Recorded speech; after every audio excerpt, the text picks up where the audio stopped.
बोलिए श्री कृष्णचंद्र भगवान की जय।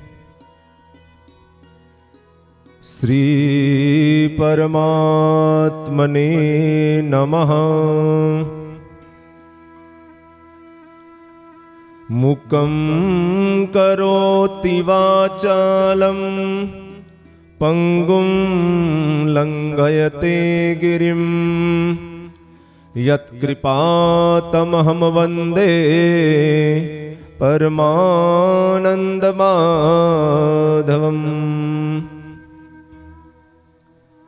आइए वैशाख शुक्ल पक्ष की जो एकादशी है, जिसका नाम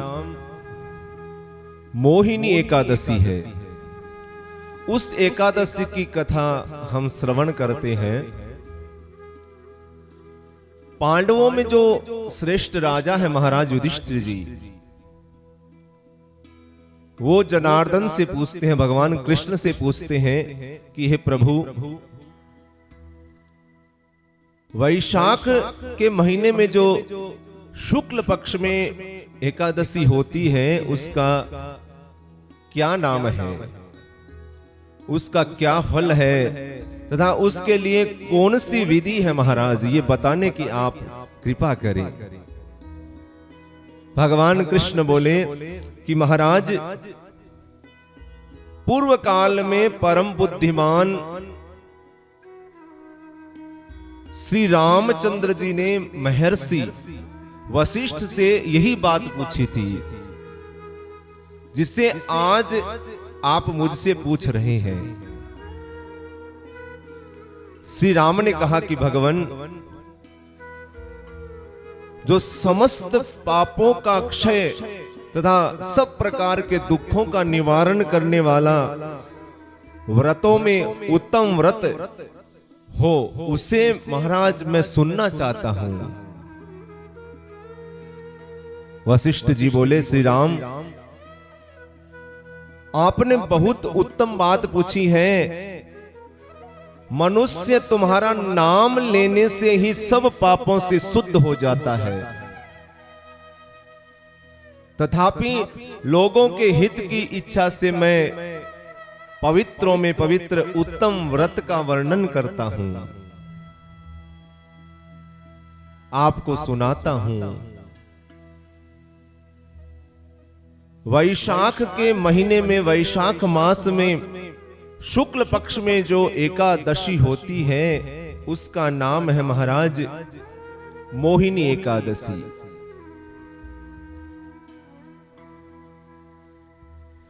और यह एकादशी सब पापों को हरने वाली है, सबसे उत्तम है।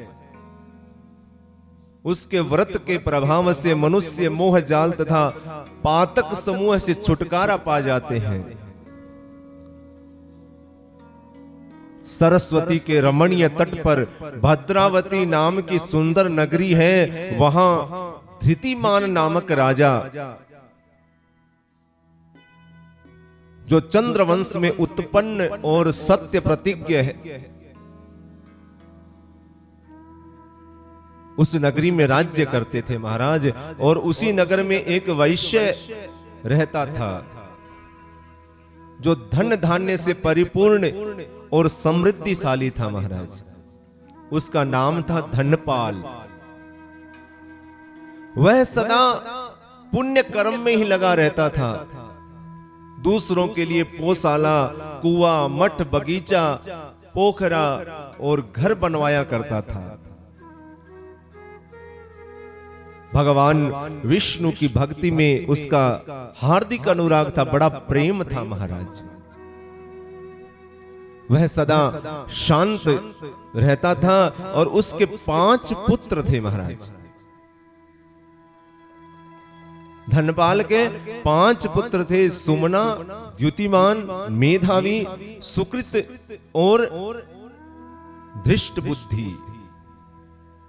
जो धृष्ट बुद्धि 5वां था, वह सदा बड़े बड़े पापों में ही संलग्न रहता था। जुए आदि दुर्व्यसनों में उसकी बड़ी आसक्ति थी महाराज। वह वैश्याओं से मिलने के लिए लालायित रहता था। उसकी बुद्धि न तो देवताओं के पूजन में लगती थी और न पितरों तथा ब्राह्मणों के सत्कार में लगती थी। वह दुष्टात्मा अन्याय के मार्ग पर चलकर पिता का धन बर्बाद किया करता था। एक दिन वह वेश्या के गले में बाहें डाले और चौराहे पर घूमता देखा गया।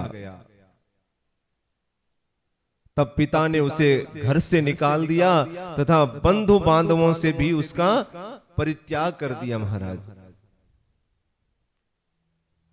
अब वह दिन रात दुख और शोक में डूबा तथा कष्ट पर कष्ट उठाता हुआ इधर से उधर भटकने लगा। एक दिन क्या हुआ कि किसी पुण्य के उदय होने से वह महर्षि कौंडिन्य के आश्रम पे पहुंच गया। ऋषि कौंडिन्य के आश्रम पे जा पहुंचा और वैशाख का महीना था महाराज। तपोधन कौंडिन्य गंगा जी में स्नान करके आए तो धृष्ट बुद्धि शोक के भार से पीड़ित हो और मुनिवर कौंडिन्य के पास गया और हाथ जोड़ सामने खड़ा होकर बोला, ब्राह्मण द्विजश्रेष्ठ, मुझ पर दया करके कोई ऐसा व्रत बताइए जिसके प्रभाव से मेरी मुक्ति हो जाए। महाराज कौंडिन्य ऋषि बोले कि वैशाख के शुक्ल पक्ष में मोहिनी नाम से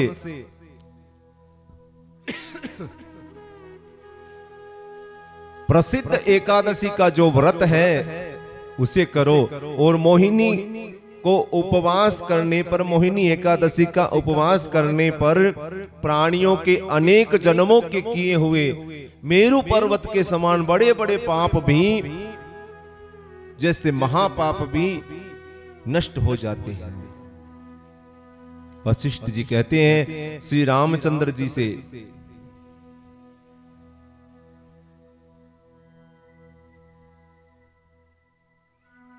कि हे श्री रामचंद्र, मुनि का यह वचन सुनकर धृष्ट बुद्धि का चित्त प्रसन्न हो गया। उसने कौंडिन्य के उपदेश से विधि पूर्वक मोहिनी एकादशी का व्रत किया और नृपश्रेष्ठ इस व्रत के करने से वह निष्पाप हो गया। उसके सारे पाप क्षीण हो गए, खत्म हो गए। दिव्य देह धारण कर गरुड़ पर आरूढ़ हो और सब प्रकार के उपद्रवों से रहित श्री विष्णु धाम को चला गया। और इस प्रकार यह मोहिनी का व्रत बहुत उत्तम है। इसके पढ़ने से और सुनने से 1000 गौदान का फल मिलता है और अंत में मनुष्य की मुक्ति हो जाती है, मोक्ष की प्राप्ति हो जाती है। बोलिए कृष्णचंद्र भगवान की जय, लक्ष्मी नारायण भगवान की जय।